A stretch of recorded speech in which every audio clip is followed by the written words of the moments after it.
Okay, so here's our example of engaging in this sort of beginning level or stand-up level slash with a large tree that's very rough bark that you're not wanting to hug and stuff like that. Okay, and it's great because you don't want to always be cumbersome, lumbering. You also want finesse.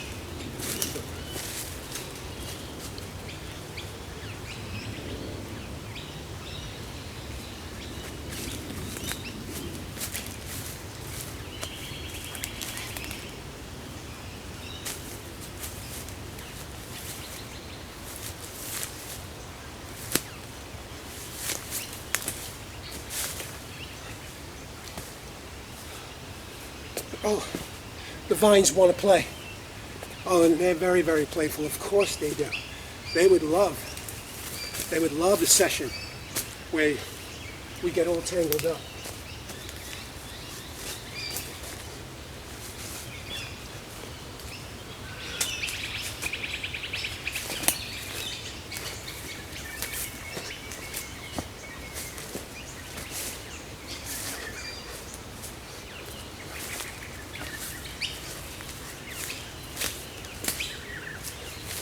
Now, if you're warming up or you're keeping very casual, you might just want lower.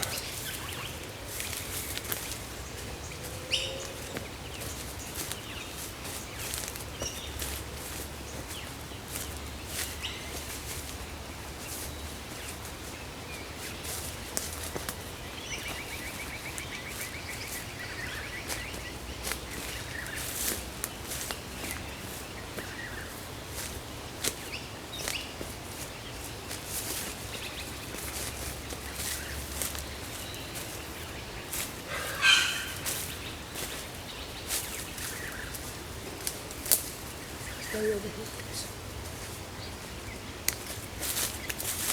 and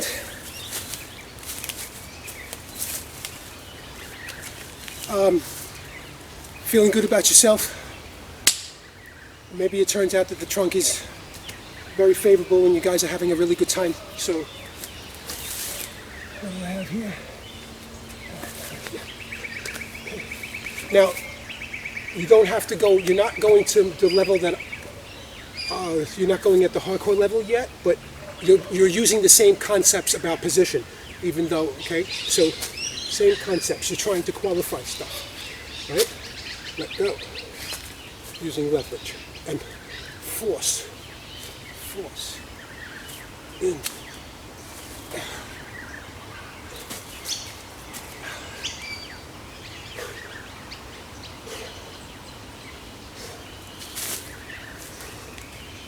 okay, it could be harsh on your knee.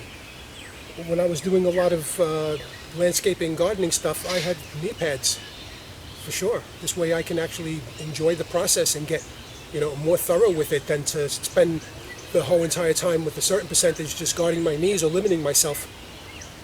Because after, 8 hours of that, you'd be pretty ruthless. So, all right, so maybe you sit.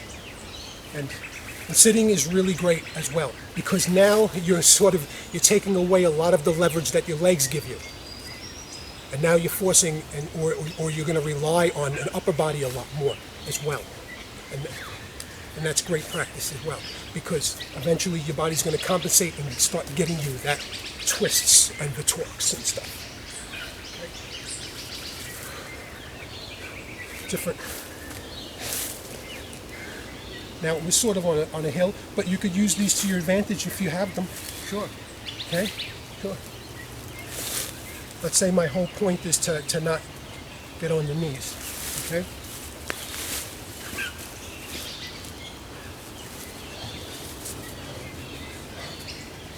Sure. Sure. Grab, hold, give yourself some leverage if you need to come in closer. Okay? When you see me doing these type of, all right, the crossover twists, what they do is they're a part of, but sometimes they may not work, so you come out of it. Sometimes you need to come out of it by breaking particular holds and locks and legs that are here as well. Right? So you're practicing this.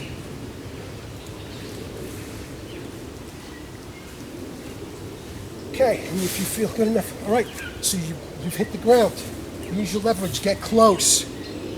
You start thinking proper. Get close, keep in control, okay? I may not have such great options, but if I can cling and keep close, okay, then I can also sort of suppress or limit the opponent's options as well, okay? Qualify things.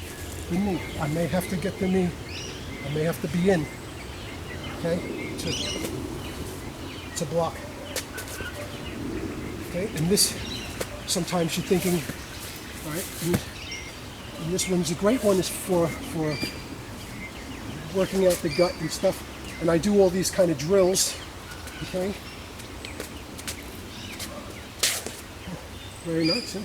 Yeah, and she's a little bit wet. Yeah. This is locking. So right now that force is right over here. And because my weight's coming here, okay, basically I'm going like this. But this is preventing my foot wants to do that. That's preventing it. But like I said, be careful when you finish the drop down, because you might not know how strong. See how I'm holding? I feel it. You might not know how strong that type of force really is once you fully release. Okay, so this is a great example. Switching it up. You could do your crunches if you want, right in your room, or you can play touch.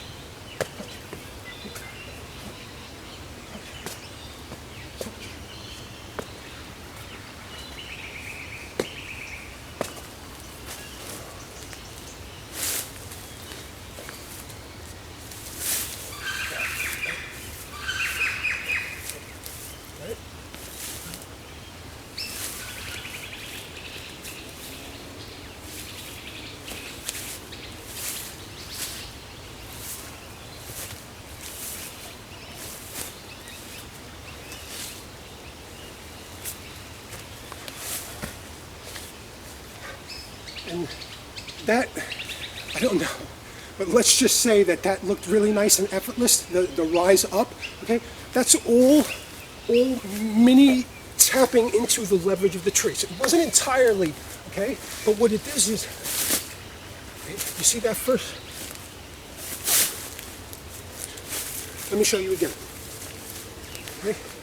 There's a first tap, second tap. With the planted here, I don't have to drive myself. Okay? So, down. You can do this. Sort of a regular crash down, right? Or